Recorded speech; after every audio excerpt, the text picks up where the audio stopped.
रमाई रत्न पुरस्कार आज हे संविधानाचा अमृत महोत्सव वर्ष आहे आणि हा रमाई रत्न पुरस्कार या ठिकाणी दोघांना प्रदान करण्यात आला।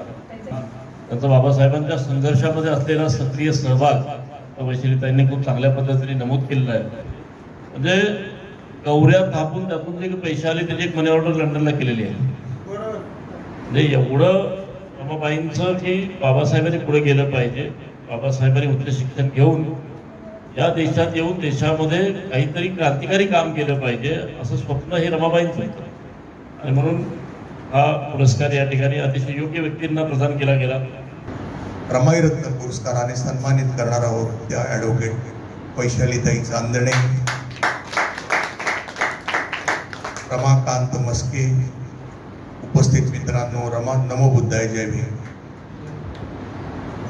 गेली 12 वर्ष एक तप झालं महामाता रमाबाई भीमराव आंबेडकर राष्ट्रीय स्मारक हे जो अत्यंत प्रतिष्ठेचा देशातील नाही तर जगातील एकमेव रमाई महोत्सव जो होतो जगातील, त्याचा मी अध्यक्ष आहे आणि मी आणि आमचे सन्मित्र जे मुख्य संयोजक आहेत विठ्ठलराव गायकवाड, आम्ही दोघांनी मिळून हा रमाई महोत्सव शिवधनुष्यासारखा पेटला।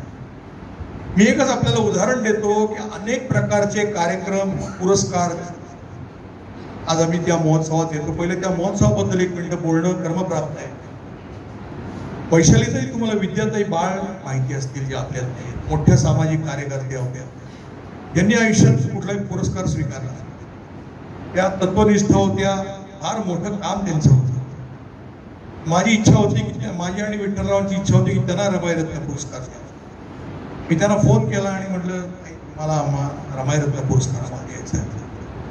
त्या 2-3 मिनिटं फोनवर थांबल्या आणि म्हणल्या दुसरा कुठलाही पुरस्कार असता तर मी नकार दिला असता, पण रमाईंच्या नावाच्या पुरस्काराला मी नकार देऊ शकत नाही। ऐतिहासिक घटना आहे ती। अशा उच्च दर्जाचे पुरस्कार आणि सत्कार मूर्ती असतील तर त्या पुरस्काराला शोभा येते आणि सत्कार मूर्तीमुळे त्या एकूण कार्यक्रमाला शोभा येते।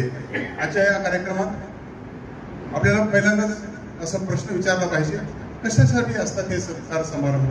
आपण इतकं सुंदर सत्कार समारंभ करतो, आनंदाने येतो, लांब लांबून लोक येत असतात आणि आपला 1-2 तास वेळ देत असतात। कशासाठी? केवळ यांच्या प्रेमापोटी एवढं नव्हेच, मला असं वाटतं की कोणत्याही सत्कार समारंभाचे 2 कारण असतात। एक तर या सत्कार मूर्तीने आयुष्यभर आपलं आयुष्य वेचून आणि आपला वेळ देऊन प्रसंगी आपली पैसे खर्च करून समाजाची सेवा केलेली असते।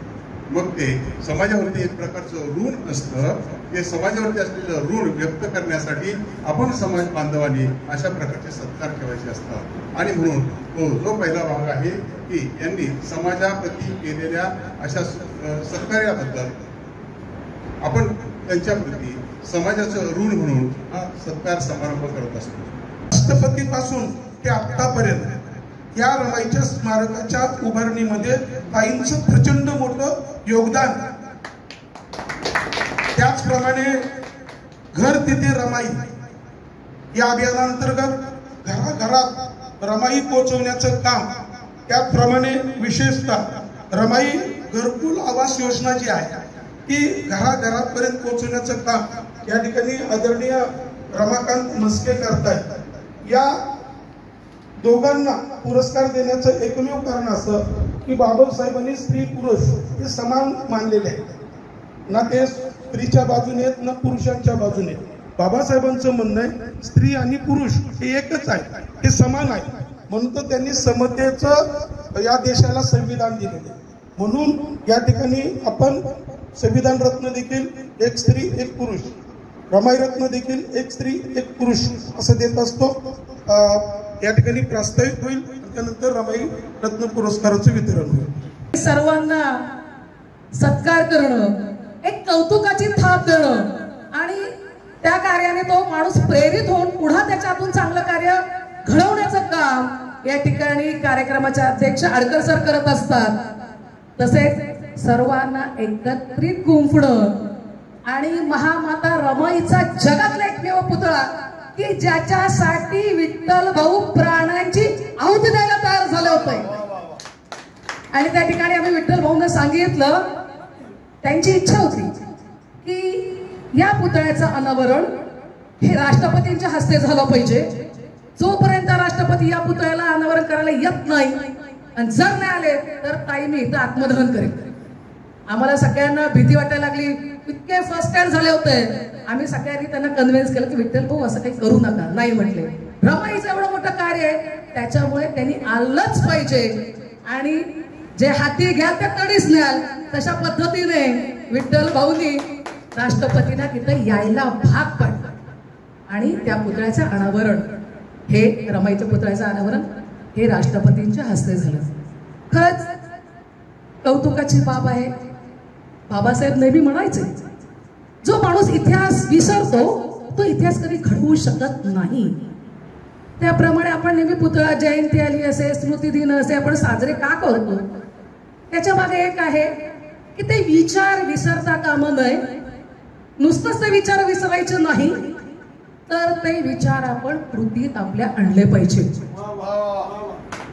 कारण रमाई नसती तर मला नाही वाटत भीमरावचे बाबासाहेबचे डॉक्टर बाबासाहेब आंबेडकर घटनेचे शिल्पकार घडले नसते. नेहमी आम्ही म्हणतो की प्रत्येक एका पुरुषाच्या मागे एक स्त्री असते. मग ते सावित्रीबाई फुले असतील, जिजाऊ असतील, रमाई असेल, म्हणजे प्रत्येकाला घडवण्यामध्ये त्यांचा सिंहाचा वाटा असतो. आज जर आपण पाहिलं तर रमाईचा एवढा मोठा त्याग आहे की त्या त्यागालाही त्यागाची लाज वाटावी, एवढा मोठा माझ्या रमाईचा त्याग आहे. माता रमाईला वंदन करूया, माता रमाईला भीमरायाच्या त्या अर्धांगिनीला, भीमरायाच्या त्या अर्धांगिनीला वंदन करूया, माता रमाईला वंदन करूया, माता रमाईला.